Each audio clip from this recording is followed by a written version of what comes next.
लोग ज्यादा गरीब हुए हैं पिछले 7 साल में। गरीबी में जो हिंदुस्तान जी रहा है, ग्लोबलाइजेशन उसके लिए नहीं है। ग्लोबलाइजेशन तो इस देश में विदेशी कंपनियों के लिए है। और कोई मुझसे पूछता है कि राजीव भाई, अगर आप जैसे विचार का आदमी ग्लोबलाइजेशन करे तो क्या चीज ध्यान में रखेगा? अगर मेरे जैसे आदमी को ग्लोबलाइजेशन करने की जरूरत पड़ी तो मुझे हिंदुस्तान के गरीब दिखाई देंगे और न्यूक्लियस में वो रहेंगे, ना कि विदेशी पूंजी और विदेशी कंपनियां। अगर हमको ग्लोबलाइजेशन करने की जरूरत भी पड़ेगी तो हमारे पैरामीटर्स क्या होंगे? हमारे पैरामीटर्स विदेशी पूंजी के नहीं होंगे, हमारे पैरामीटर्स विदेशी कंपनियों के नहीं होंगे, हमारे पैरामीटर्स में होंगे हिंदुस्तान के 40 करोड़ गरीबी की रेखा के नीचे रहने वाले लोग। ग्लोबलाइजेशन से तो आपने इस देश के गरीबों को जिंदा रहने का भी अधिकार छीन लिया है, क्योंकि इस ग्लोबलाइजेशन के नाम पर 50 पैसे किलो वाला नमक अब 8 रुपए किलो में बिक रहा है। करोड़ों गरीबों को इस देश में सिवाय नमक के रोटी खाने के अलावा कुछ दूसरी चीज सपने में भी नहीं आती है। आप जिस वर्ग से आते हैं, आप शायद तुअर की दाल खा सकते हैं, बासमती चावल खा सकते हैं, 2 सब्जियां खा सकते हैं। हिंदुस्तान में 40 करोड़ लोग तो रोटी से नमक मिलाकर या रोटी को मिर्ची के साथ मिलाकर खाते हैं। और उन 40 करोड़ लोगों में जिनके पास ऑन एन एवरेज एक दिन में खर्च करने के लिए 5 रुपया भी नहीं है, उनको अगर आप 8 रुपए किलो का नमक बेच रहे हैं तो आप ये कर क्या रहे हैं? ये ग्लोबलाइजेशन नहीं हो रहा है, ये इकोनॉमिक रिकॉलोनाइजेशन हो रहा है इस देश का। लेकिन मेरे देश में आजादी के 50 साल के बाद अब नमक पर इतना भयंकर टैक्स है कि 50 पैसे किलो वाला नमक 8 रुपए किलो में बिक रहा है और इस देश में कोई उफ नहीं कर रहा है। आपकी मजबूरी मैं समझ सकता हूं, क्योंकि आपके पास प्रचुर मात्रा में संपत्ति है, तो आपके लिए नमक 8 रुपए किलो का बिके या 50 रुपए किलो का, आपसे कोई फर्क नहीं पड़ता। लेकिन तकलीफ उन लोगों की है जो 40 करोड़ की संख्या में है और जिनके पास एक दिन में खर्च करने के लिए 5 रुपया नहीं है। तकलीफ उनकी है।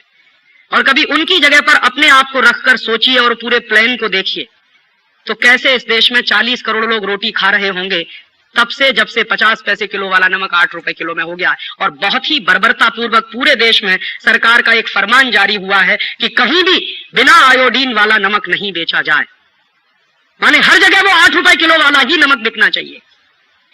और आपको मैं एक दूसरी जानकारी दे दूं कि आयोडीन हर नमक में होता है, कोई भी नमक बिना आयोडीन का नहीं होता, क्योंकि नमक बनता है दरिया के पानी से और सूरज की रोशनी से। नमक बनाने में कोई टेक्नोलॉजी नहीं लगती, कोई मशीन नहीं लगती। दरिया का पानी है, सूरज की रोशनी है, और दरिया के पानी में सबसे ज्यादा आयोडीन होती है विज्ञान की जानकारी के अनुसार। ब्रोमीन भी बहुत होती है दरिया के पानी में। तो दरिया के पानी में मैक्सिमम आयोडीन है और दरिया के पानी से बनने वाले नमक में भी आयोडीन है। और हमको नॉर्मली एक दिन में 125 माइक्रोग्राम आयोडीन की जरूरत होती है बस। साधारण आदमी को, साधारण बुद्धि वाले आदमी को इस देश में एक दिन में 125 माइक्रोग्राम आयोडीन की जरूरत होती है। और जो साधारण नमक हम खाते हैं उसमें एक दिन में हम कम से कम 175 माइक्रोग्राम आयोडीन खा जाते, माने जितने की जरूरत है उससे भी 50 माइक्रोग्राम ज्यादा आयोडीन हम कंज्यूम कर रहे हैं। तो इस देश में आयोडीन की कमी कहां है? यह तो सबसे बड़ा झूठ है जो इस देश में बोला जा रहा है आजादी के 50 साल। और यह झूठ कब से बोला जा रहा है? यह झूठ तब से बोला जा रहा है जब इस देश में आजादी के 50 साल के बाद ग्लोबलाइजेशन और लिबरलाइजेशन के नाम पर एक परदेशी कंपनी को नमक बेचने का लाइसेंस दिया गया है। तब से यह झूठ बोला जा रहा है। और उस परदेशी कंपनी का नाम है अन्नपूर्णा। असली नाम है उसका हिंदुस्तान लीवर। उसने नमक बेचना शुरू किया है अन्नपूर्णा के नाम से। तो जब से हिंदुस्तान लीवर को इस देश में नमक बेचने का लाइसेंस मिला है, तब से इस देश में ये आयोडीन का चक्कर चलाया इन कंपनियों ने। और मैं आरोप लगाता हूं इस देश के बड़े बड़े सेक्रेटरीज इस घोटाले में शामिल हैं, जिन्होंने गलत रिपोर्ट पेश करके इस देश में लोगों को यह डर पैदा कर दिया कि आपको आयोडीन की डेफिशिएंसी हो गई है, इसलिए आपको आयोडीन युक्त नमक खाना चाहिए। और मैंने जब पार्लियामेंट में सवाल पूछवाया एक एमपी के माध्यम से कि पूरे देश में आयोडीन की कमी के कारण जो बीमारियां हैं, जैसे घेंगा सबसे ज्यादा, उसके मरीज कितने हैं पूरे देश में, तो भारत सरकार का जवाब है कि भारत में जितनी कुल बीमारियों के मरीज हैं उसमें 0.3% मरीज घेंगा के हैं। और वो भी कहां है? भारत के पर्वतीय इलाके में, जो पहाड़ी इलाके हैं। और पर्वतीय इलाकों में कितनी आबादी रहती है इस देश की? मुश्किल से कुल आबादी का 5%। तो एक बार को मान भी लिया जाए कि इस देश में आयोडीन की कमी है, तो पर्वतीय इलाकों में कमी है, सामान्य इलाकों में आयोडीन की कोई कमी नहीं है। लेकिन पूरे देश में यह नाटक इस देश में चला, और यह नाटक करने के पीछे एक ही सबसे बड़ा सत्य है कि एक परदेशी कंपनी को नमक बेचना था और उस नमक से उसको करोड़ों रुपए का मुनाफा कमाना था, इसलिए उसने 50 पैसे किलो वाले नमक को 8 रुपए किलो में बिकवाना शुरू करवा दिया है आयोडीन नाम के धोखे के साथ। और कैसे लूट रहे हैं आपको? आजादी के 50 साल में इस देश में क्या चल रहा है?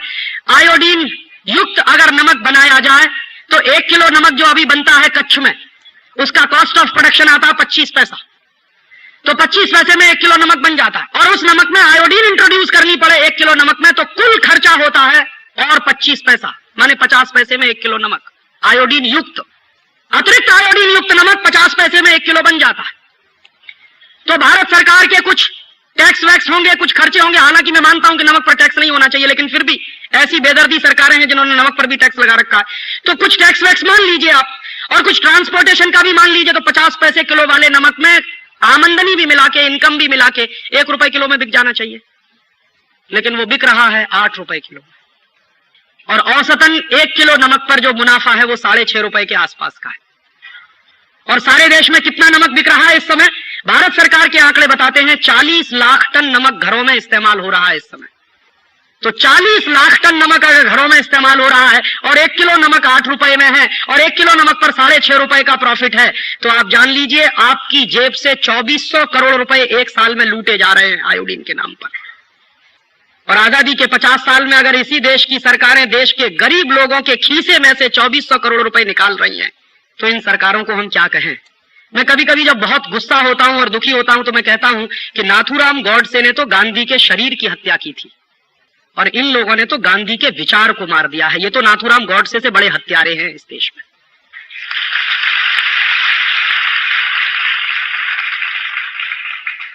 क्योंकि शरीर तो वैसे भी नश्वर होता है, आज रहेगा कल नहीं रहेगा। विचार महत्वपूर्ण होता है किसी भी आदमी का, और नमक सत्याग्रह इस देश में एक विचार था, क्रांति का एक प्रतीक था, हिला दिया था उस नमक सत्याग्रह ने पूरे देश को। और नमक पर टैक्स नहीं होना चाहिए, वो गांधी जी के दिल की तकलीफ थी, हिंदुस्तान के आखिरी आदमी के चेहरे को ध्यान में रखकर। और आज उसी देश में जहां 40 करोड़ लोग गरीबी की रेखा के नीचे रहते हो, उनको 8 रुपए किलो में आयोडीन युक्त नमक खरीदने को मिले, बाकी कुछ मिले या ना मिले, और उन गरीबों को इस देश में 35 रुपए किलो का कांदा खरीदना पड़े, ये आजादी के 50 साल में इस देश की तकलीफ है। 15 पैसे किलो की चीज 3 रुपए में खाएं, 2000% मुनाफा। 15 पैसे किलो की चीज 7 रुपए में खाएं, इतनी लूट है। और हमारी हिम्मत ही नहीं है सरकार से पूछने की कि 15 पैसे किलो का नमक इतना महंगा क्यों मिलना चाहिए। तो वो आपको उल्लू बनाएंगे, वो कहेंगे इसमें आयोडीन मिलाया हुआ है। आयोडीन कोई ऐसी महंगी चीज है क्या? बहुत ही सस्ती है, मुफ्त की है, फोकट की है, भगवान की दी हुई बहुत आयोडीन समुद्र के पानी में है जो बिना पैसे का आता है। तो फिर इतना महंगा क्यों? ये महंगा इसलिए है कि नमक के खेल में विदेशी कंपनियों को लाइसेंस दिए सरकार ने। जो नमक के लिए महात्मा गांधी ने इस देश में सत्याग्रह किया था कि अंग्रेजों का नमक हम नहीं खाएंगे, उस महात्मा गांधी के देश में अब विदेशी नमक बिक रहा है, लुट रहे हैं हम। और ये नमक हमको पता नहीं क्या बनाएगा, हमें नहीं मालूम। सब आयोडीन युक्त नमक खा के कल नपुंसक हो जाए तो कुछ पता है, क्योंकि दुनिया में आपको गंभीर बात कर रहा हूं, 56 दुनिया के देशों ने आयोडीन युक्त नमक 40 साल पहले बैन कर दिया। आपने बिकता नहीं, अमेरिका में नहीं है, जर्मनी में नहीं है, फ्रांस में नहीं है, डेनमार्क में नहीं है, नॉर्वे में नहीं है, स्वीडन में नहीं, उन देशों में आयोडीन युक्त नमक नहीं बिक रहा, यहीं बेचा जा रहा और जबरदस्ती सबको खिलाया जाए। एक बार डेनमार्क की एक वेबसाइट मुझे मिली, वहां की सरकार की, मैंने उनको एक सवाल डाला, उनको पूछा कि आपके देश में आयोडीन युक्त नमक बिकता? उन्होंने कहा नहीं बिकता। क्यों? उन्होंने कहा 1956 में हमने बैन कर दिया। क्यों? तो उन्होंने कहा हमने शुरू में आयोडीन युक्त नमक खिलाया 1940 से 1956, डेनमार्क में अधिकांश लोग नपुंसक हो गए, जनसंख्या इतनी कम हो गई कि उस देश के खत्म होने का खतरा पैदा हो गया। तब उन वैज्ञानिकों ने कहा कि आयोडीन युक्त नमक बंद कराओ, तो बंद कर दिया। अब वो यहाँ पे चालू कर दिया, आप सब खा रहे हैं, पता नहीं भविष्य में क्या होगा। लुट भी रहे हैं, अपने शरीर की भी बर्बादी। हम अक्सर ऐसा खाना खा रहे हैं जिसमें नमक तो है ही, लेकिन उसके साथ हम दही भी ले रहे हैं या दूध भी ले रहे हैं। इसमें सावधानी रखिए, आज जो नमक हम खा रहे हैं बाजार से खरीदा हुआ, ये नमक है समुद्र के पानी से बना हुआ। ज्यादा से ज्यादा नमक जो हमें आज खाने को मिल रहा है सामान्य रूप से, वो समुद्र के पानी से बना हुआ नमक है। आयुर्वेद में ये नमक सबसे घटिया माना जाता है। क्वालिटी में सबसे खराब नमक अगर कोई होता है तो वो यही नमक है जिसको हम समुद्र के पानी से बना हुआ नमक कहते हैं। और सबसे अच्छा नमक जो माना जाता है वो भगवान का बनाया हुआ, ईश्वर का बनाया हुआ या प्रकृति का बनाया हुआ नमक है, जिसको हम सब सेंधा नमक कहते हैं या काला नमक। सेंधा नमक और काला नमक आदमी ने नहीं बनाया, भगवान ने बनाया। पहाड़ बनते हैं नमक के, जैसे पत्थर के पहाड़ बनते हैं वैसे नमक के पहाड़। तो प्रकृति की क्रिया में जो बन रही है चीज, उसकी क्वालिटी में कोई शक नहीं होता, क्योंकि प्रकृति और ईश्वर का जो सारा कुछ सम्मिलन है दुनिया में एकदम परफेक्ट है, उसमें गलती होने का चांस है। आदमी जो बनाता है ये सारी फसाद की जड़ हाँ।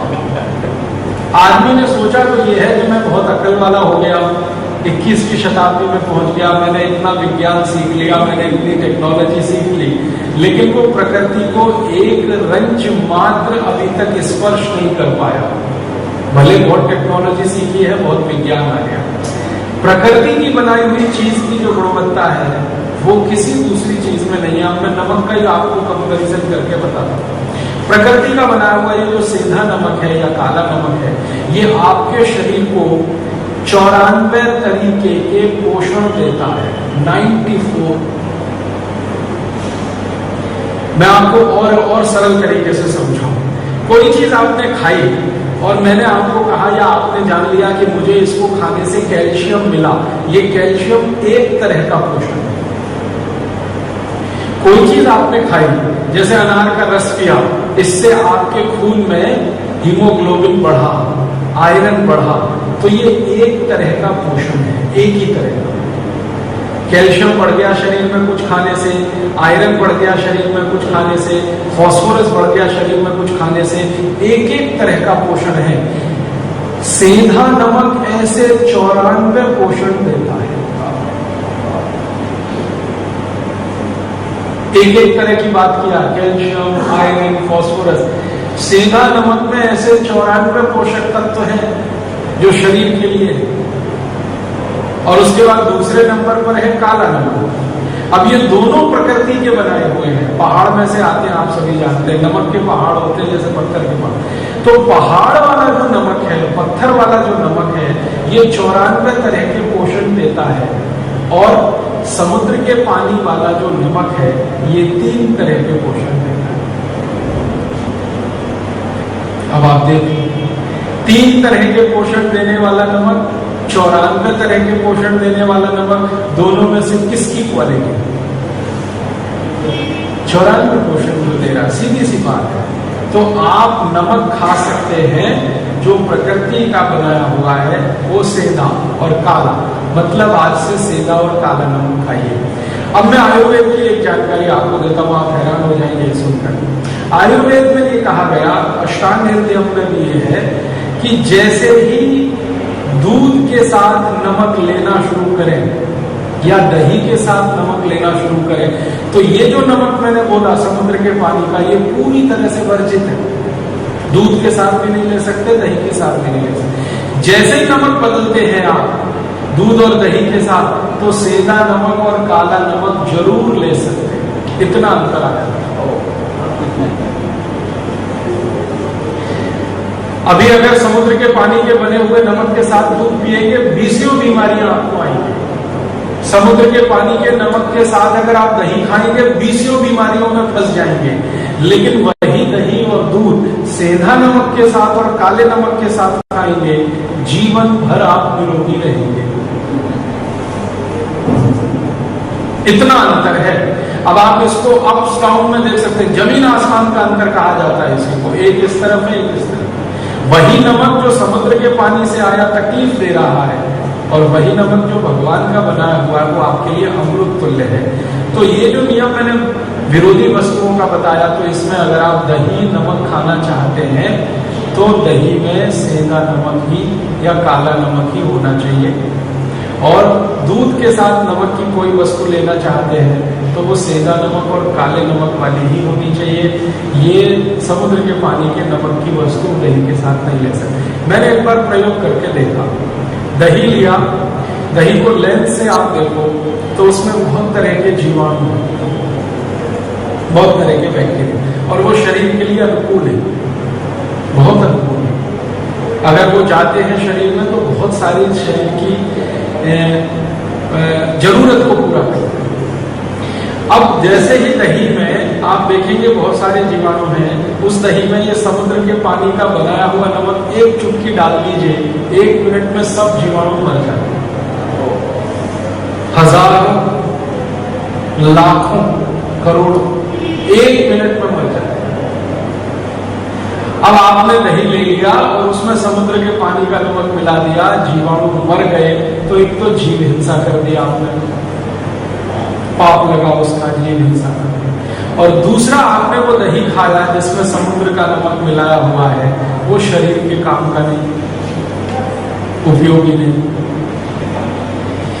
उसी दही में मैंने फिर दूसरा प्रयोग करके देखा कि वही दही है, उसमें लाखों करोड़ों जीव राशि है, जीवाणु है, उसी में सेंधा नमक डाला, एक भी जीव नहीं मरा,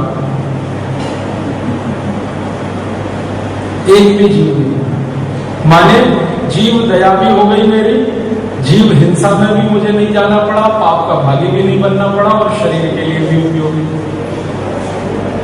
तो माताएं बहनें इसको विशेष ध्यान से सुने कि दही में अगर रायता बना रही हैं तो नमक डालना हो तो काला ही नमक या सेंधा ही नमक डालना, ये समुद्र के पानी वाला नमक मत डालना। और मेरी तो एक छोटी सी विनती आप मान लीजिए तो बहुत ही अच्छा है, घर में लाना ही नहीं, ये समुद्र के पानी का नमक लाना ही नहीं। ये समुद्र के पानी का नमक इंडस्ट्रियल यूज के लिए तो ठीक है, औद्योगिक उसका उपयोग होता है। भारत में बहुत सारी ऐसी इंडस्ट्रीज हैं जिसमें नमक लगता है, जैसे आइस इंडस्ट्री है ना, बर्फ बनाने वाले जितने कारखाने हैं सबको नमक चाहिए। ऐसे बहुत उद्योग हैं जिनमें नमक लगता है, तो उन उद्योगों के लिए रहने दो इसको, समुद्र वाले नमक को, जीवन में खान पान में इसको मतलब। और मैंने भारत का थोड़ा इतिहास पढ़ा है तो मैंने ये जाना और उसके दस्तावेज भी देखे हैं। 1930 के पहले तक, सन 1930 के पहले तक इस भारत में एक भी व्यक्ति समुद्र के पानी का नमक नहीं खाता था, एक भी व्यक्ति। खाने में नमक जो इस्तेमाल होता था वो सेंधा या काला। और राजस्थान के कुछ इलाकों में झीलें हैं, प्रकृति की बनाई हुई झीलें, जैसे सांभर, एक बड़ी झील का नाम है सांभर। सांभर झील का नमक भी भगवान का बनाया हुआ है, वो झील भी भगवान की बनाई हुई है, प्रकृति की बनाई हुई है। वो झील मनुष्य ने नहीं बनाई, वो प्रकृति से बनी है। उस झील में से तैयार हुआ नमक भी प्राकृतिक नमक माना जाता है। तो ज्यादा लोग इस्तेमाल करते रहे हैं सांभर झील का नमक, सेंधा नमक और काला नमक 1930 के पहले तक। 1930 में महात्मा गांधी ने जब से नमक सत्याग्रह किया, उसके बाद से ये समुद्र का नमक चलन में आया और लोगों ने उसको खाने में भी डाला। 1947 में क्या हुआ, दुर्भाग्य से हमारे देश का बंटवारा हो गया, पाकिस्तान भारत से अलग हो गया। अब सौभाग्य या दुर्भाग्य जो भी कहिए, नमक के सारे पहाड़ पाकिस्तान के हिस्से में आ गए। नमक के सारे पहाड़ पाकिस्तान के हिस्से में आ गए। पाकिस्तान में 2 जिले हैं, एक का नाम लाहौर और एक का नाम कराची। उसके आसपास सारे पहाड़, ज्यादा से ज्यादा नमक के पहाड़। तो हमारी मजबूरी ये हो गई कि पाकिस्तान से नमक आए तो हम खाएं, सेंधा नमक, काला नमक ज्यादा उसी इलाके में आया। बंटवारा कुछ इस तरह का हुआ कि नमक के पहाड़ उस तरफ चले गए। तो बहुत दिन तक ये नमक आता नहीं था पाकिस्तान से, तो लोगों की मजबूरी हो गई क्योंकि बहुत दिन तक भारत और पाकिस्तान की ऐसी दुश्मनी रही है। आप जानते हैं आजादी मिलते ही पाकिस्तान ने भारत पर हमला कर दिया था कश्मीर छीनने के लिए। तो वो दुश्मनी ऐसी थी उन दिनों में कि बहुत साल तक तो आ नहीं पाया, तो लोगों की मजबूरी हो गई कि भाई क्या करें। तो फिर लोगों ने ये मजबूरी में समुद्र का नमक खाना शुरू कर दिया और धीरे धीरे समुद्र का नमक बनना बढ़ता चला गया। इंडस्ट्रियल यूज के साथ वो घर में भी आने लगा। और मैं आपको विनम्रता पूर्वक कहना चाहता हूं कि उसी समय से ब्लड प्रेशर भी हमारे यहाँ घुस गया। ये जो आजकल आपने सुना है ना ब्लड प्रेशर हाई हो गया, हाई हो गया, हाई हो गया, मैं आपको ये बताना चाहता हूं कि भारत के लोगों को हाई ब्लड प्रेशर कब से आया। भारत के लोगों में हाई ब्लड प्रेशर उस दिन से आया जिस दिन से हमने समुद्र के पानी का नमक खाया।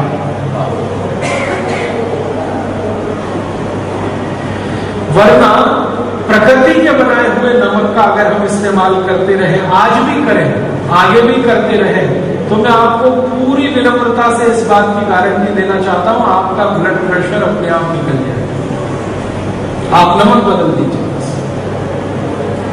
जो आप समुद्र के पानी का नमक ला रहे हैं इसको बदल दीजिए। सेंधा नमक लाना और काला नमक लाना शुरू कर दीजिए। आपका बीपी अपने आप कम हो जाएगा और बिल्कुल निकल जाएगा शरीर से बिना किसी दवा के।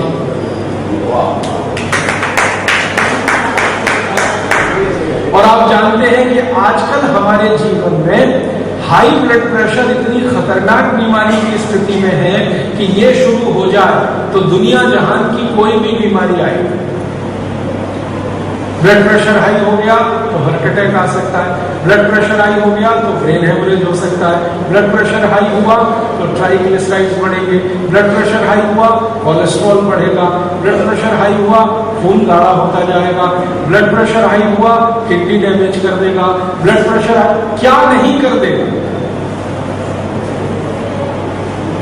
ये सबसे खराब है, रूट कॉज में ब्लड प्रेशर है बहुत सारी बीमारियों का।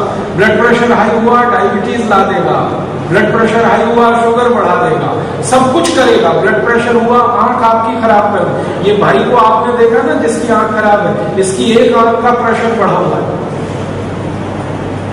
यही तकलीफ है उसको।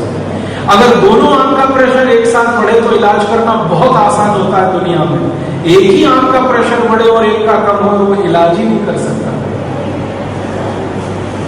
इसलिए ये भाई जिसने आपसे कहानी सुनाई, ये हजारों लाखों रुपए खर्च करके पता नहीं कितने डॉक्टरों के चक्कर में अपना समय खराब करता रहा है।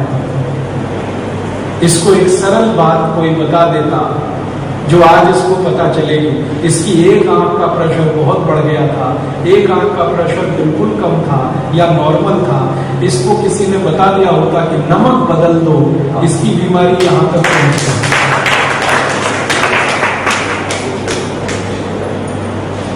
छोटा सा ज्ञान, नहीं होने का दुष्परिणाम और होने का फायदा। हमारे यहाँ सभी साधु संतों के मुंह से मैं ये सुनता रहता हूं, आप तो बार बार सुनते रहते हैं, अज्ञान सबसे बड़ा दुख है। अज्ञान में जाना दुनिया का सबसे बड़ा दुख है और ज्ञान में चले जाना दुनिया का सबसे बड़ा सुख है। मैं भी मानता हूं इसको। मैं गरीबी को दुख नहीं मानता, बेरोजगारी को दुख नहीं मानता। गरीबी बेरोजगारी तो आने जाने वाली चीजें हैं और शायद ये गरीबी बेरोजगारी तब तक है जब तक मेरे पास ज्ञान नहीं है।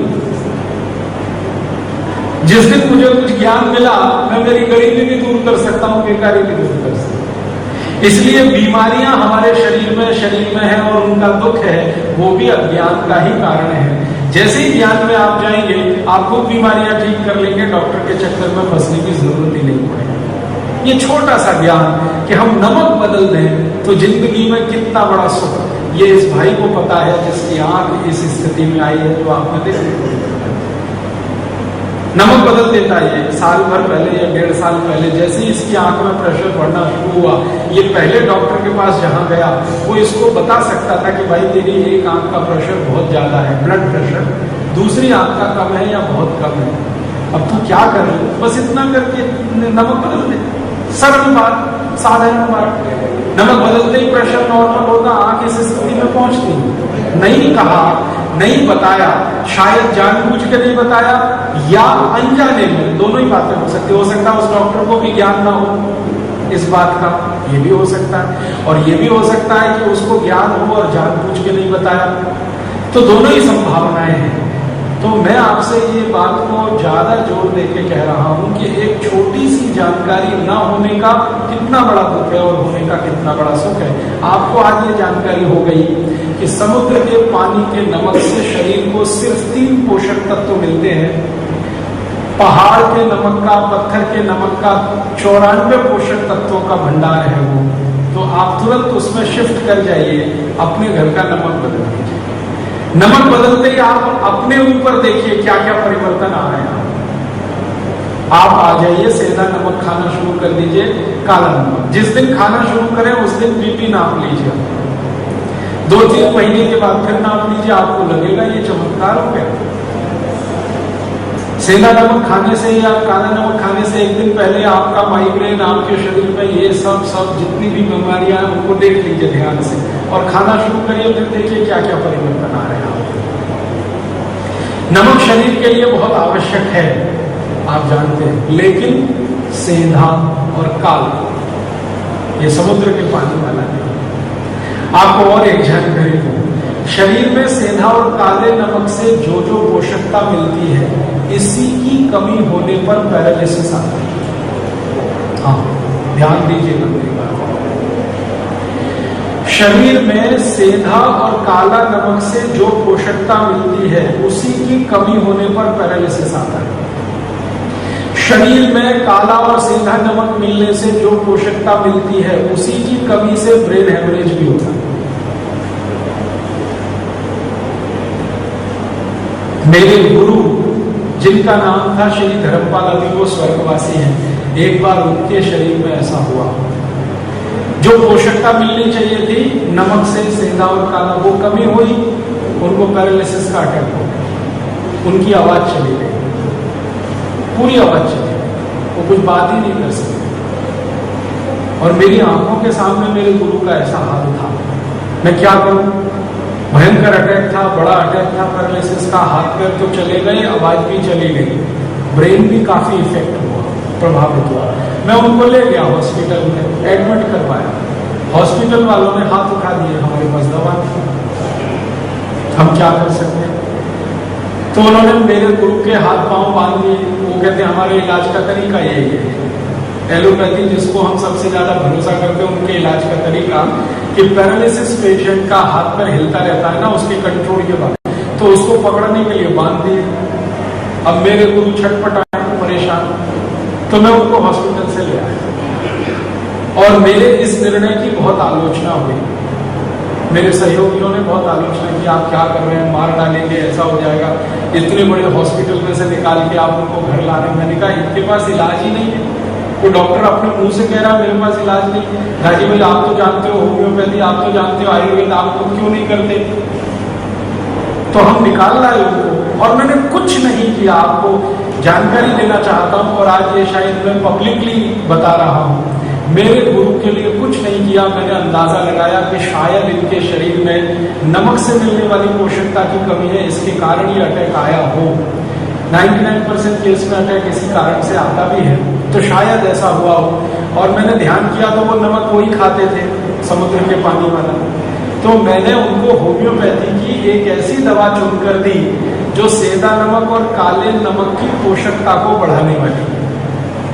दवा की 3 खुराक में उनका पैरालिसिस ठीक हो गया। 3 खुराक, सवेरे एक खुराक दी, दोपहर को एक दी, शाम को एक खुराक दी, अगले दिन तो वो चलने लगे। जो पूरी तरह से बेड रिडन थे, बिस्तर पे थे, हाथ पैर बिल्कुल छूट गए थे, दिमाग और बॉडी का कनेक्शन टूट गया था, आवाज बिल्कुल चली गई थी, वॉइस पूरी तरह से लॉस हो गया था। सवेरे अगले दिन 3 दवा, 3 खुराक सुबह दोपहर शाम की लेके अगले दिन सवेरे मैंने देखा कि वो अपने से घिसटते घिसटते बाथरूम जा रहे। और 3 खुराक के बाद चौथी दी नहीं मैंने, 2 दिन के बाद उनकी आवाज वापस आई और 4-5 दिन में बॉडी के सारे फंक्शन नॉर्मल हुए। और 10 दिन के बाद जिसने भी उनको देखा वो यही कहता था, धर्मपाल जी मुझे नहीं लगता आपको कोई अटैक आया। जो भी देखे वो ये कि हमें नहीं लगता था कि कोई अटैक आया। माने इतनी नॉर्मल हो गई सारी कंडीशन। और जब उनकी बेटी उनको मिलने आई, वो जर्मनी में रहती है, तो वो खुद हैरान हो गई। फिर उसने पूछा क्या किया? मैंने कहा कुछ नहीं, होम्योपैथी की एक दवा दी थी, वो दवा का एक ही काम है कि नमक से जो पोषकता चाहिए शरीर को वो नमक नहीं दे पाया, या नमक नहीं खाने से वो पोषकता नहीं थी शरीर में, वो दवा मैंने दे दी, 3 खुराक में चमत्कार कर दिया। ऐसे ही होता है। तो हम जब कहते हैं ना दवा का चमत्कार है, दवा का चमत्कार क्या है? कुछ खास नहीं है। आपके शरीर में जो पोषकता में कमी आई और उसके कारण से जो तकलीफ में आप फंस गए, वो पोषकता किसी तरह से दे दो। अगर उस समय में उनको नमक का पानी उबाल के दे देता तो भी वो ठीक हो जाता। मैं दवा नहीं देता, सेंधा नमक लेके, काला नमक लेके पानी में डालता, पानी को उबालता और वो 1-1 चम्मच पानी पिलाता तो भी ठीक हो जाते। लेकिन मुंह उनका खुलने की स्थिति में नहीं था, तो पानी जाए कैसे? इसलिए दवा देनी, नहीं तो वो वैसे भी ठीक हो जाए। तो ये उदाहरण मैंने आपको सिर्फ इसलिए दिए हैं कि आप इसकी गंभीरता को समझ लें। अपने जीवन में जो एक बड़ी गलती हम कर रहे हैं, भूल कहना चाहिए उसको, गलती नहीं है, गलतियों का तो सुधारा होता है, भूल सुधरती नहीं। तो बड़ी भूल कर रहे हैं वो एक ही है, हमने नमक अपने घर में ले आया, आयोडीन युक्त टीवी का विज्ञापन देखते। रोज टीवी हमें उल्लू बना रहा है, आयोडीन युक्त नमक खाओ नहीं तो पागल हो जाओगे, घेंगा हो जाएगा। मैं देश में 12 साल से घूम रहा हूं, कोई एक पेशेंट मुझे मिले जिसने आयोडीन युक्त नमक नहीं खाया और उसको घेंगा हुआ हो, मिला नहीं आज तक। सरकार को बार बार मैं कहता हूं भाई मुझे दे दो, फोकट में ठीक करूंगा। जिनको आयोडीन युक्त नमक नहीं खाने से घेंगा हुआ ऐसे पेशेंट मुझे दे दो, मैं मेरे खर्चे से, मेरे पैसे से उनका ट्रीटमेंट करूंगा, ठीक करूंगा। एक भी मरीज सरकार मुझे नहीं दे पाई। मैंने सरकार से लिस्ट मांगी कि दे दो मुझे एक सूची, किस किस गांव में कौन कौन आदमी है जिसको आयोडीन युक्त नमक नहीं खाने से घेंगा हुआ, आज तक सूची नहीं आई। हाँ, भारत में जम्मू कश्मीर, हिमाचल प्रदेश और उत्तरांचल, ये पहाड़ के कुछ राज्य हैं, वहां जरूर मैंने कुछ मरीज देखे हैं जिनको आयोडीन की कमी से घेंगे की समस्या है। आप ध्यान से सुनिएगा इस बात। 3 राज्य हैं और 3 राज्यों के नजदीक में कुछ हो सकते हैं। मैंने 3 राज्य मेरी आंखों से देखे हैं, जम्मू कश्मीर, हिमाचल और उत्तरांचल। इन 3 राज्यों में पहाड़ पर, ऊंचाई पर रहने वाले कुछ लोगों में आयोडीन की कमी है शरीर में, तो उनको घेंगा है, वो समझ में आता है। लेकिन पहाड़ से नीचे उतरकर मैदानों में रहने वाले किसी आदमी को ये कमी नहीं है, हो नहीं सकती। कारण जानते क्या? पहाड़ों की ऊंचाई पर जो वनस्पतियां पैदा होती हैं, जो सब्जियां पैदा होती हैं, जो दालें पैदा होती हैं, उनमें प्राकृतिक रूप से आयोडीन कम है। और मैदानों में जो सब्जियां और दालें पैदा होती हैं, उनमें प्राकृतिक रूप से आयोडीन भरपूर है। मैं आपको चेन्नई के बारे में कह सकता हूं। चेन्नई में आधा कटोरी दाल आप खा लो, पकी हुई दाल, सांभर के रूप में चाहे रसम के रूप में, आपके 1 दिन की आयोडीन जितनी चाहिए उतने में ही पूरी हो जाती है। आधा कटोरी दाल मात्र खाने से 1 दिन के आयोडीन की आवश्यकता पूरी हो जाती है चेन्नई में। बेंगलोर में भी यही हाल है, हैदराबाद में भी यही हाल है। अगर पहाड़ में जाएंगे तो वहां थोड़ी जरूरतें नहीं हो पाती। तो मेरा सरकार को बार बार ये कहना है कि भाई पहाड़ों में अगर ये कमी ज्यादा है तो उनको खिलाओ आयोडीन युक्त नमक, हमको क्यों खिला दो जबरदस्ती? हम तो सभी दाल खाने वाले लोग हैं। आधी कटोरी दाल आप में से कौन है जो रोज नहीं, चाहे सुबह चाहे शाम, सभी खाते हैं। हम सब शाकाहारी हैं, बिना दाल के जिंदा नहीं रह सकते। तो हम सबको तो आयोडीन की कमी है नहीं, फिर जबरदस्ती हमको क्यों खिला रहे हो ये आयोडीन युक्त नमक? और अतिरिक्त आयोडीन जो शरीर में आया, ये क्या खुराफात करेगा कोई बताता नहीं। आपको जानकारी देना चाहता हूं कि जरूरत से ज्यादा आयोडीन अगर शरीर में जमा हो तो इसकी सबसे पहली खुराफात है, ये आदमी को नपुंसक बनाता है। जिनके खून में जरूरत से ज्यादा आयोडीन आ जाती है वो कभी भी बच्चा पैदा कर नहीं सकते। स्त्री हो या पुरुष दोनों ही नपुंसकता में जाते हैं अगर जरूरत से ज्यादा आयोडीन आ जाए। इतनी खतरनाक बीमारी जिस आयोडीन की अधिकता से आती हो वो पूरे देश में टीवी चैनलों पर कभी नहीं बताया जाता। आधी बात बताता है टीवी चैनल, आयोडीन युक्त नमक खाओ, लेकिन ये आधी बात और बताने की जरूरत है कि आपके शरीर में जरूरत से ज्यादा आयोडीन है तो मत खाओ, नहीं तो नपुंसकता में चले जाओगे। अधूरा ज्ञान खतरनाक है। और इसी के चक्कर में मैं देख रहा हूं पिछले कई वर्षों में हमारे देश में लोगों में नपुंसकता बढ़ रही है। शादी को 10-10 साल हो गए, 15-15 साल हो गए, बच्चे नहीं हो रहे। वो आते हैं, सिर पटकते हैं मेरे पास, क्या करें कैसे करें। उनको छोटा सा ज्ञान अगर कोई 10 साल पहले दे देता कि भैया आयोडीन युक्त नमक मत खाओ, सेंधा नमक खाओ, काला नमक खाओ, तो वो यहां तक पहुंचते नहीं।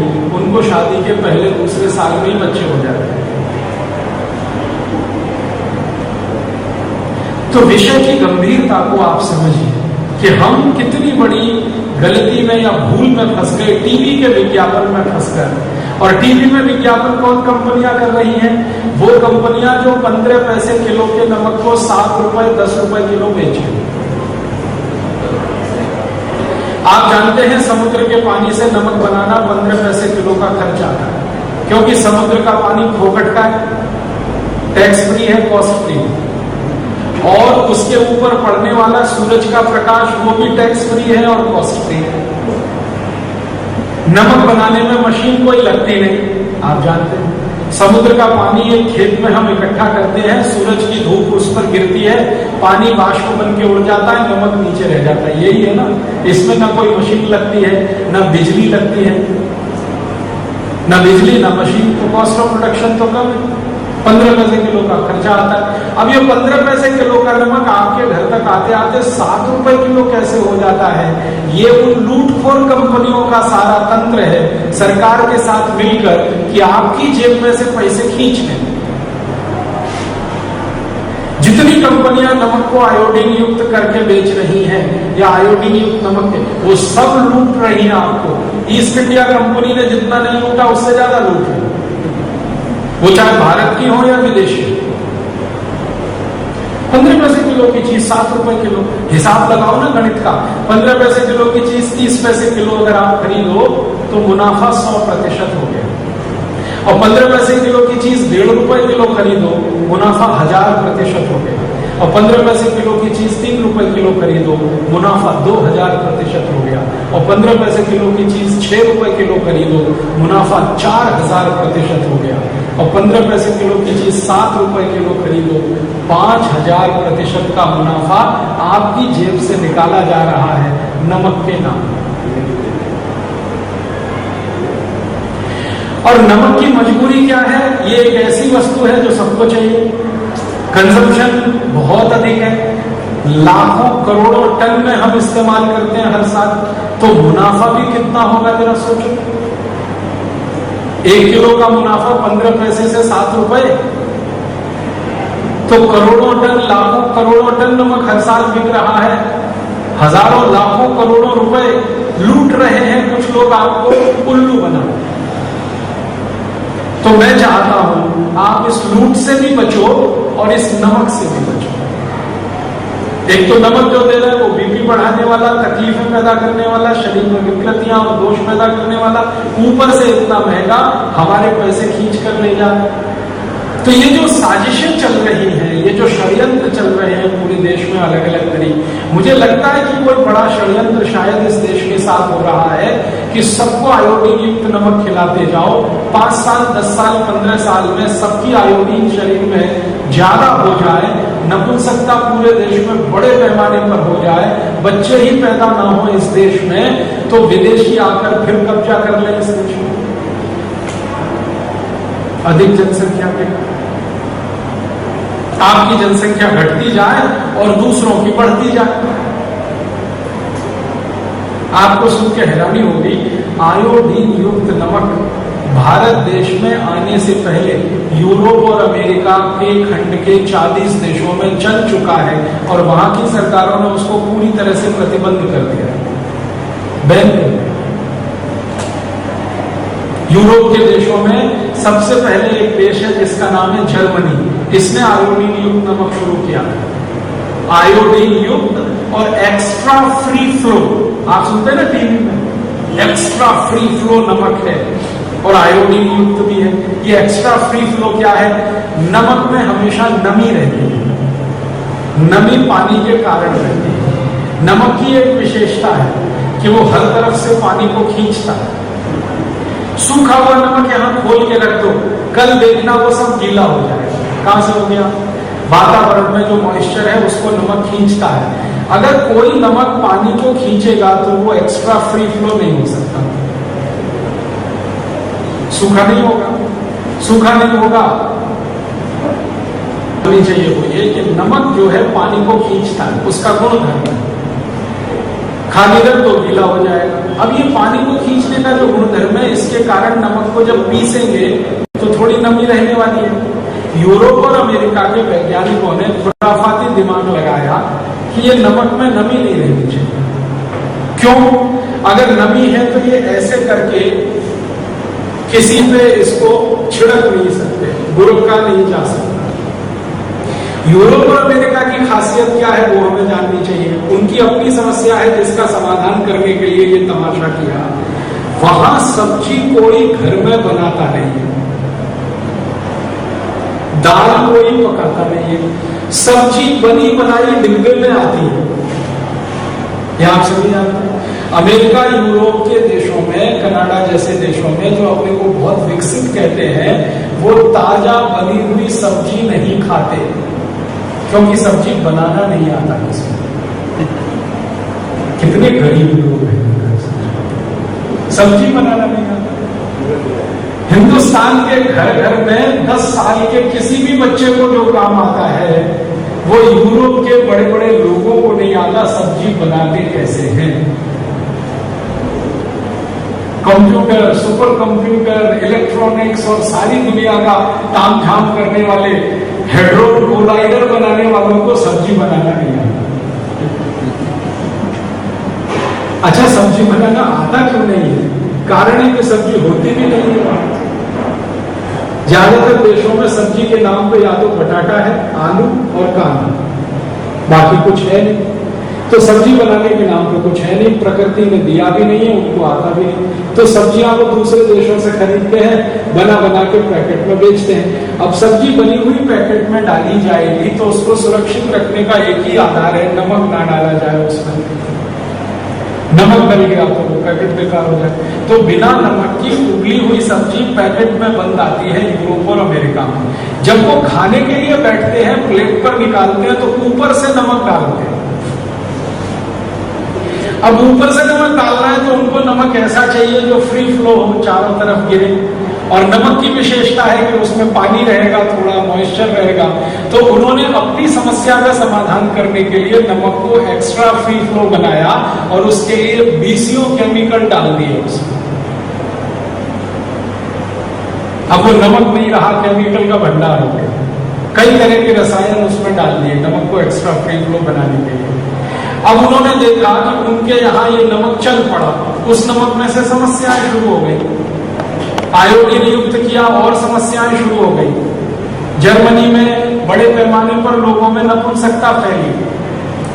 फ्रांस में, ब्रिटेन में, स्वीडन में, स्विट्जरलैंड में, डेनमार्क में, नॉर्वे में बच्चों के पैदा होने का जो ग्रोथ रेट है वो कम होने लगा। तो बड़ी खोजें हुई कि भाई ये क्या चक्कर हो गया, हमारे यहाँ अचानक से बच्चे पैदा कम होने लगे, क्यों? तब वैज्ञानिकों ने खोज के बनाया कि ये अतिरिक्त आयोडीन का कमाल है। तो धड़ाधड़ सरकारों ने उसको बैन किया कि नहीं चाहिए फिर हमको सादा नमक ही चाहिए। अब उन्होंने तो बंद कर दिया, ले देके हमारे ठोक दिया हिंदुस्तान के माथे पर। अब हिंदुस्तान के नेता तो सुभान अल्लाह वो आपने एक पता नहीं हिंदी या उर्दू की कहावत सुनी है, एक ही उल्लू काफी है बर्बाद गुलिस्ता करने को, हर शाख पे उल्लू बैठा है, अंजामे गुलिस्ता क्या होता है। एक ही उल्लू बहुत होता है समाज को बर्बाद करने के लिए, और हमारे यहाँ उल्लुओं की फौज इकट्ठी होकर राजनीतिक पार्टी बना लेती है, फिर वही मंत्री बन जाते हैं, प्रधानमंत्री बन जाते हैं। उनको बहुत सारी चीजों से कुछ लेना देना नहीं, एक ही चीज से लेना देना, पैसा और कुर्सी। ये कुर्सी मिल गई तो अब इसको टिका के कैसे रखना है, अगली बार इसको बचा के कैसे रखना है, इसके लिए पैसे खर्च करने हैं, तो पैसे लाने कहां से हैं, फिर खर्चा कैसे। तो चुनाव का सारा खेल ये है, पैसा बनाना, कुर्सी लाना, कुर्सी पे बैठना, फिर पैसे बनाना, फिर कुर्सी लाना। तो ऐसे नेता है, उनके ऊपर किसी ने कह दिया भाई बहुत अच्छा आयोडीन युक्त नमक भारत में लगा दो, तो लगा दिया हमारे नेता। और लगा ही नहीं दिया, कानून बना दिया कि जो बिना आयोडीन का नमक खाएगा उसको जेल भेज दिया जाए। ऐसे मूर्खों के मूर्ख नेता हमारे देश में। कानून ने ऐसा भी बना दिया कि जो बिना आयोडीन का नमक बेचेगा दुकान में उसको भी जेल में डाल देंगे। इन मूर्खों ने थोड़ा भी नहीं सोचा कि 1930 के पहले इस देश में कोई आयोडीन युक्त नमक नहीं था, समुद्र के पानी का ही नमक नहीं था, आयोडीन युक्त नमक की तो बात ही छोड़ दो। और लोग ज्यादा स्वस्थ थे। जब से ये समुद्र के पानी का नमक आया, घरों में ज्यादा बीमारियां आई हैं। ऐसे हमारे नेता। अब इसमें घुस क्या गया सारा खेल कि जो नमक को 15 पैसे किलो से 7 रुपए 10 रुपए किलो बेचने वाली कंपनियां, उनको मुनाफे कमाने हैं। उसमें बड़ी बड़ी विदेशी कंपनियां हैं, भारत की भी कुछ देशी कंपनियां हैं, उनको अपना धंधा चलाना है। नेताओं को उसमें से थोड़ी घूस और रिश्वत देकर अपनी व्यवस्था को टिकाए रखना है। तो नेता और भ्रष्ट कंपनियों का गठजोड़, भ्रष्ट नेता, भ्रष्ट कंपनी, भ्रष्ट अधिकारी ये बन गया, तो चला दिया पूरे देश में आयोडीन युक्त नमक। आपको सुन के हैरानी होगी, मेरे जैसे बहुत लोग इसके खिलाफ लड़ रहे हैं, सड़क पे भी और अदालतों में। कई संस्थाएं हैं जिन्होंने इनके खिलाफ मुकदमे किए हुए और उनके फैसले भी आए हैं। एक इतना अच्छा फैसला आया महाराष्ट्र हाई कोर्ट का कि जबरदस्ती सरकार किसी को आयोडीन युक्त नमक नहीं खिला सकती। किसी की इच्छा है तो खाए, नहीं है तो वो अपना दूसरा नमक खाए। तब से ये कंपल्शन हटाया उन्होंने, क्योंकि कोर्ट का फैसला आया। अभी थोड़े दिन में सुप्रीम कोर्ट का भी आने वाला है इसी मामले में फैसला, क्योंकि एक मुकदमा वहां चल रहा है। तो फैसला आएगा तो सरकार को पीछे हटना पड़ेगा। लेकिन सरकारें कितनी खतरनाक हैं आप जरा सोचिए, जिनको आप बना रहे हैं अपनी सुरक्षा के लिए, वो सरकारें ही आपको खतरे में डालती। तो आपको तो मेरी एक ही छोटी सी विनती है, इतनी सब राम कहानी सुनाने के बाद घर का नमक बदलिए। ये कहानियां इसलिए सुनानी पड़ती है कि दिमाग बदलना आसान काम नहीं होता। एक रास्ते पे आदमी चल पड़े ना तो उसको वापस लाना बड़ा मुश्किल काम होता है। तो उसको कई तरह से कन्विंस करना पड़ता है, बताना पड़ता है, जानकारियां देनी पड़ती है, तब जाके वो एक छोटा सा फैसला करता है, हाँ आज से मेरे घर में सेंधा नमक ही आएगा या काला नमक ही आएगा। तो आप तो जितने लोग यहाँ बैठे हैं अपना फैसला तो आप आज कर ही लो।